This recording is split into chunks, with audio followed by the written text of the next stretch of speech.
வரப்போட சைடில் கூட இருக்கலாம். உங்கள் உள் வரப்புல இருந்து நீங்கள் நட்டால் எப்படி வளரும்னு கேட்குறீங்க. சைடில் இதிலிருந்து நிலத்தில் தண்ணி இருக்கிற இடத்துலேருந்து இந்த வரப்பில் இங்கே ஊனி வச்சா இதிலிருந்து மக்காச்சோளம் இப்படி எந்திரிக்குது. மக்காச்சோளம், தட்டைப்பயிறுன்னு சொல்கிற காராமணி, மஞ்சள் பூச்செடி, இந்த மூணையும் வரப்பில் வச்சிங்கன்னா இந்த 3 செடிக்கு ஆட்டோமேட்டிக்காக கூலிப்படையில் இருக்க நல்லது செய்கிற பூச்சிகள் எல்லாம் உங்கள் வயலுக்கு வந்துடும். அவங்க தான் உங்கள் வயலுக்கு எல்லை பாதுகாப்பு படை, பார்டர் செக்யூரிட்டி ஃபோர்ஸ். அவங்க உள்ளே வந்து உங்கள் வேலையை பார்த்துக்குருவாங்க. நீங்கள் பூச்சி மருந்து தொட வேண்டிய அவசியமே இல்லை. அதுக்கு மீறி நான்லாம் பூச்சி மருந்து அடிச்சே பழக்கப்பட்டவன், என் கையை அரிக்குது அப்படின்னா வேப்பங்கொட்டை சாறு, வேப்ப எண்ணெய் கிடையாது, வேப்ப புண்ணாக்கும் கிடையாது, வேப்பங்கொட்டைச்சாறு, வேப்பங்கொட்டையை இடித்து மாட்டு கோமியத்தில் ஊற வச்சு வடிகட்டி அதை அடிக்கிற வேப்பங்கொட்டைச்சாறு. வேப்பங்கொட்டையோட வெள்ளை பூண்டு சேர்த்துக்கிட்டிங்கன்னா இன்னும் உத்தமம்.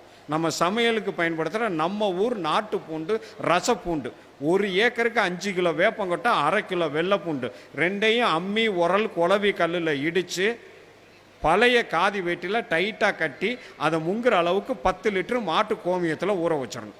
10 லிட்டரு மாட்டு கோமியெல்லாம் கிடைக்கல, 2 லிட்டரு தான் கிடைச்சிச்சு, பரவாயில்ல, மிச்சம் 8 லிட்டரு தண்ணி. ஏன்னா கோமியமே கிடைக்கல, 10 லிட்டரு தண்ணி. குறைஞ்சபட்சம் 24 மணி நேரம் ஊறணும், அதிகபட்சம் 2-3 நாள் ஊறினாலும் கவலை இல்லை. வடிகட்டி கஷாயம் எடுத்திங்கன்னா இப்போ நம்மள்கிட்ட 10 லிட்டரு வேப்பங்கொட்டை வெள்ளை பூண்டு கஷாயம் ரெடி. அதோட 100 கிராம் காதி சோப்பு, கதர் கடையில் மஞ்சள் கலர் பார் சோப்பு 100 கிராம் வாங்கி கரைச்சிட்டோம்னா இப்போ 10 லிட்டரு வேப்பங்கொட்டை வெள்ளை பூண்டு கரைசல் ரெடி. இதை 10 டேங்க் கை ஸ்ப்ரேயர், பவர் ஸ்ப்ரேயர் திருப்பி கிடையாது, மத்தியானத்துக்கு மேலே தான், 3 மணிக்கு மேலே தான்.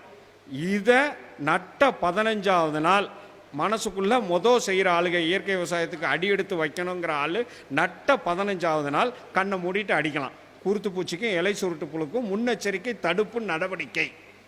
இல்லாத ஆள் பூச்சியை என்னையெல்லாம் அடையாளம் கண்டுபிடிக்க முடியும்னு கொஞ்சம் விளைஞ்ச ஆளுங்க நீங்கள் தேவைப்படும் போது அடிக்கலாம். இதை 1 தடவையிலிருந்து 3 தடவை வரைக்கும் கண்டினியூஸாக அடிக்கலாம்.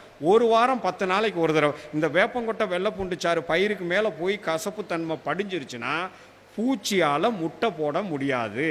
முட்டையிலிருந்து வெளியே வந்த புழுலாம் 50 மடங்கு சாப்பிட முடியாது.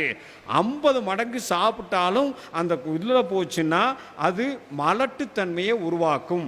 அதிலிருந்து வந்த கூட்டுப்புழு பூச்சி போடுற முட்டையெல்லாம் கூமுட்டையாக மாறும். இதுதான் வேப்பங்கொட்டைச்சாறு. வேப்பங்கொட்டைச்சாறு அடிச்சுட்டு அடுத்த நாள் காலையில் பூச்சி செத்து போச்சான்னு வயலில் பார்த்தோம்னா சாகெல்லாம் சாகாது, பூச்சியெல்லாம் உள்ளே உக்காந்துருக்கு, சாப்பிட முடியாமல் பண்ணுறீங்க.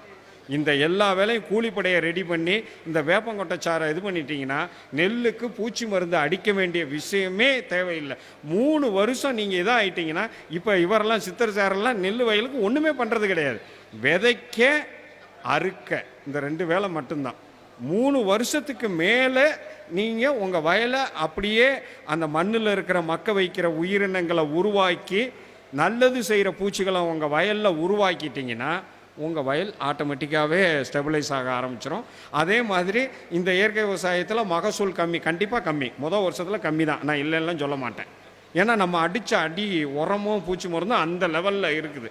அது மீறி 3ஆவது வருஷத்துக்குள்ளே உங்கள் வயலை ரெடி ஆயிடும். இந்த ஒரு 2-3 வாரத்துக்குள்ளே எத்தனை பேர் பேப்பர் படிச்சிங்க?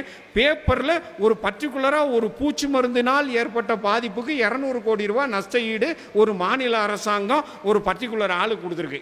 என்ன விஷயம்? எத்தனை பேருக்கு விஷயம் தெரியும்? இங்கே வந்திருக்கிற ஆள் யாராவது ஒரு ஆள் கை தூக்குங்களேன், எனக்கு விஷயம் தெரியும்னு.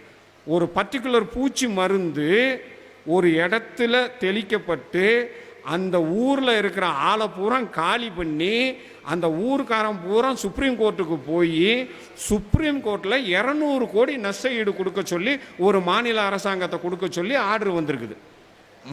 இதை ஆர்டர் போட்டு 6 மாதம் ஆச்சு, இன்னும் 200 கோடியை கொடுக்கலன்னு சொல்லி கண்டெம்ட் ஆஃப் கோர்ட்டு 2 வாரத்துக்கு முன்னாடி. எத்தனை பேர் பேப்பர் படிச்சிங்க? கேரளாவில் எண்டோசல்ஃபான், காசர்கோடு மாநிலத்தில் முந்திரி தோப்புகளுக்கு மேலே 1972 ஏரியல் ஸ்ப்ரேயிங், ஹெலிகாப்டர் வச்சு ஸ்ப்ரே பண்ணது. ஸ்ப்ரே பண்ணி 25 வருஷமாக அடித்த அடியில் உள்ளே இருக்கிற மலை கிராம மக்கள் கிட்டத்தட்ட 5 விதமாக பாதிக்கப்பட்டிருக்காங்க. Physically handicapped, mentally handicapped, digestively handicapped. 3706 பேர் காலியாயிருக்கான்.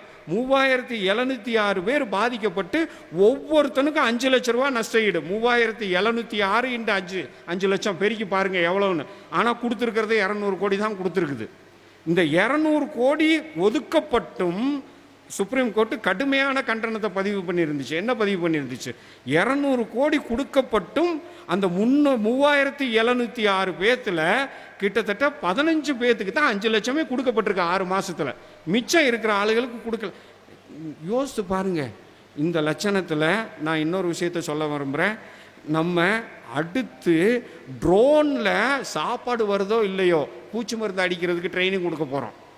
அதனால் ஏற்படுற விளைவுகளை நம்ம இப்பயே கவனமாக இதை சொல்லி கொடுக்கறதுக்கு நமக்கு ஆள் இல்லாமல் போச்சு. எது வரும்போது சொல்லி கொடுக்கறதுக்கு யூரியாவும் சூப்பரும் பொட்டாசும் வரும்போது அளவுக்கு அதிகமாக பயன்படுத்தினா என்ன ஆகுங்கிறத சொல்லி கொடுக்கல. பயன்படுத்துன்னு பழக்கி வச்சுட்டோம். பொட்டாசும் சூப்பரையும் பழக்கப்படுத்திட்டோம். மோனோக்ரோட்டோபாஸும் எண்டாசல்ஃபானும் வரும்போதும் சொல்லி தர்றதுக்கு ஆள் இல்லை, பழக்கப்படுத்திட்டோம். ஆனால் இப்போ ட்ரோனுன்னு ஒன்று வருது. இந்த ட்ரோன் டெக்னாலஜியை நீங்கள் வேறு எதுக்கு வேணாலும் பயன்படுத்துங்க.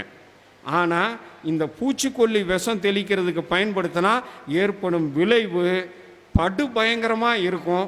அதுக்கு நம்மளோட கண்காணிப்பையும் இதையும் தீவிரப்படுத்த வேண்டிய கட்டாயத்தில் இருக்கிறோம். இந்த வாய்ப்பை எனக்கு கொடுத்த உங்கள் எல்லாருக்கும் நன்றி கூறி விடைபெற்றுக் கொள்கிறேன். நன்றி, வணக்கம்.